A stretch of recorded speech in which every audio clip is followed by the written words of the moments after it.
Assalamualaikum warahmatullahi wabarakatuh. Pada kesempatan kali ini saya akan membahas tentang aplikasi akad ijarah dalam perbankan syariah.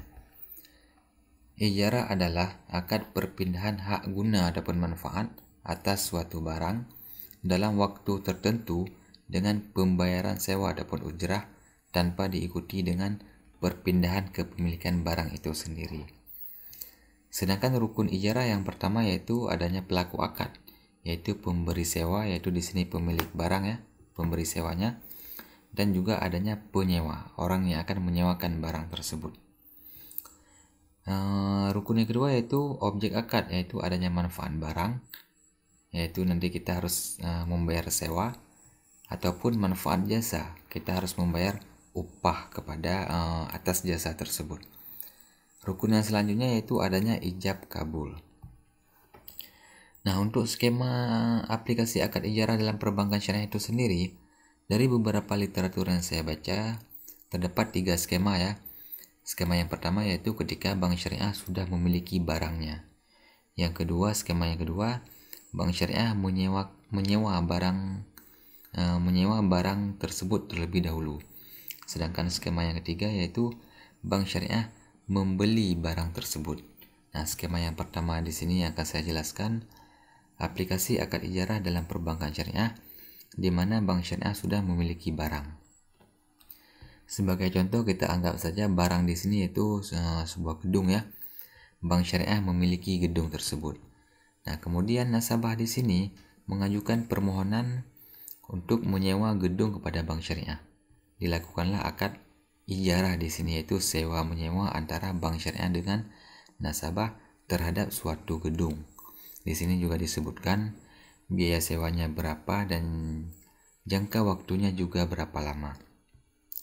Setelah itu, nasabah harus membayar biaya sewa kepada bank syariah.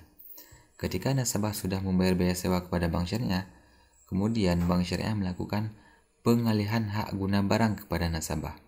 Kalau contoh barusan kan sebuah gedung, berarti bank syariah melakukan pengalihan hak guna gedung kepada nasabah.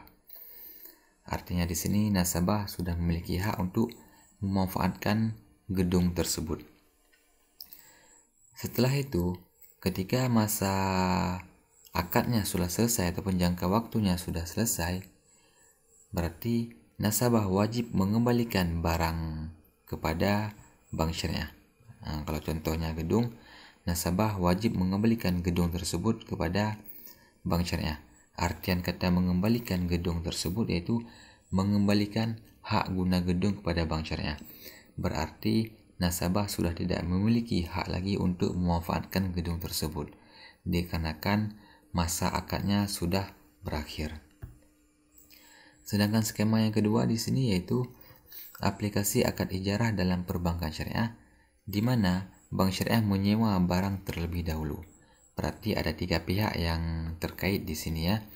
Yang pertama antara nasabah dengan bank syariah, kemudian bank syariah dengan pemilik barang. Dengan contoh yang sama ya, kita anggap saja sebuah gedung misalnya. Nasabah mengajukan permohonan kepada bank syariah untuk menyewa sebuah gedung, sedangkan bank syariah tidak memiliki gedung tersebut. Maka dari itu tidak bisa langsung dilakukan akad ijarah dikarenakan barangnya belum ada. Maka harus dilakukan wa'ad terlebih dahulu. Di mana wa'ad ini maknanya janji ya. Berarti ketika aplikasi wa'ad dalam ijarah berarti janji sewa. Di mana ketika bank syariah sudah mencari ataupun sudah mendapatkan gedung tersebut, nasabah berjanji akan menyewa gedung tersebut. Ini step yang keduanya. Berarti di step yang pertama di sini belum terjadinya akad ya. Nah, kemudian step yang ketiga di sini yaitu bank syariah melakukan akad ijarah dan membayar biaya sewa kepada pemilik barang ataupun pemilik gedung. Nah, berarti akad ijarah baru terjadi ketika ataupun antara bank syariah dengan pemilik barang ataupun pemilik gedung. Ketika bank syariah sudah membayar biaya sewanya kepada pemilik gedung, maka pemilik barang ataupun gedung di sini melakukan pengalihan hak guna gedung kepada bank syariah. Berarti bank syariah sudah memiliki hak untuk memanfaatkan gedung tersebut. apakah untuk dipakai sendiri ataupun untuk disewakan lagi. Nah, step selanjutnya yang kelima di sini, karena barangnya sudah ada, karena bank syariah sudah memiliki hak untuk memanfaatkan gedung tersebut, baru setelah itu bisa dilakukan akad ijarah dengan nasabah. Arti nasabah dan bank syariah melakukan akad ijarah, dan juga bank nasabah ya harus membayar biaya sewa kepada bank syariah. Ketika nasabah sudah membayar biaya sewanya kepada bank syariah, baru setelah itu bank syariah melakukan pengalihan hak guna barang ataupun hak guna gedung kepada nasabah. Berarti nasabah sudah memiliki hak untuk memanfaatkan gedung tersebut. Ketika masa akad sudah selesai, kita anggap saja masa akadnya selama 2 tahun, berarti selama 2 tahun itu pula nasabah membayar biaya sewa kepada bank syariah. Dan ketika sudah selesai 2 tahun, nasabah di sini wajib mengembalikan barang saat berakhir masa akad kepada bank syariah.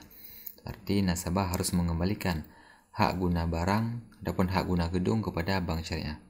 Setelah itu, baru bank syariah mengembalikan hak guna gedung tadi kepada pemilik barang, karena status di sini yaitu sewa menyewa. Yang berpindah hanya hak guna barang ataupun hak pakai. Sedangkan kepemilikan dari barang tersebut tidak berpindah. Nah, sedangkan skema selanjutnya yaitu aplikasi akad ijarah dalam perbankan syariah, di mana bank syariah membeli barang tersebut terlebih dahulu. Dengan kasus yang sama ya, kita anggap saja contohnya gedung. Nah, gedung yang sederhana lah, yang biasa misalnya, ataupun sebuah sepeda motor ataupun lain sebagainya. Nah, kita anggap saja gedung ya, lebih mudah. Nasabah mengajukan permohonan untuk menyewa gedung kepada bank syariah.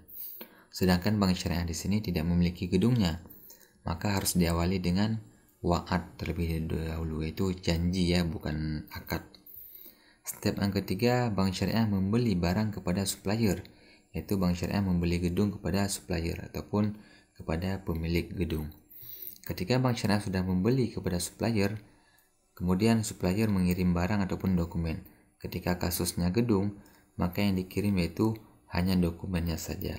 Tapi ketika kasusnya itu seperti sepeda motor ataupun motor, yaitu benda-benda yang bergerak yang bisa berpindah, maka yang dikirim yaitu barang dan dokumen. Ketika bank syariah sudah membayarnya, berarti gedung tersebut sepenuhnya milik bank syariah. Kemudian bank syariah baru melakukan akad dengan nasabah. Nah, kenapa baru bisa dilakukan akad? Nah, dikarenakan barangnya sudah ada. Nah, selanjutnya yaitu bank syariah melakukan pengalihan hak guna barang ataupun pengalihan hak guna gedung kepada nasabah. Nasabah sudah memiliki hak untuk memanfaatkan gedung tersebut. Ketika sudah selesai masa akad, maka nasabah wajib mengembalikan barang saat berakhir masa akad kepada bank syariah. Anggap saja di sini masa akadnya ataupun jangka waktunya selama 2 tahun. Selama 2 tahun pula nasabah di sini membayar biaya sewa kepada bank syariah. Dan juga selama 2 tahun itu pula nasabah memiliki hak untuk memanfaatkan gedung tersebut. Ketika sudah selesai 2 tahun, nasabah wajib mengembalikan gedung ataupun hak guna gedung tersebut kepada bank syariah. Nah, seperti inilah aplikasi akad ijarah dalam perbankan syariah, di mana memiliki 3 skema. Yang pertama yaitu aplikasi akad ijarah dalam perbankan syariah, di mana bank sudah memiliki barangnya. Sedangkan yang kedua, aplikasi akad ijarah dalam perbankan syariah, di mana bank syariah membeli barang tersebut terlebih dahulu. Ini yang ketiga ya. Kalau yang kedua, aplikasi akad ijarah dalam perbankan syariah, di mana bank syariah menyewa barang tersebut terlebih dahulu. Untuk video-video selanjutnya akan saya bahas adapun untuk pembahasan selanjutnya akan saya bahas pada video-video berikutnya. Wassalamualaikum warahmatullahi wabarakatuh.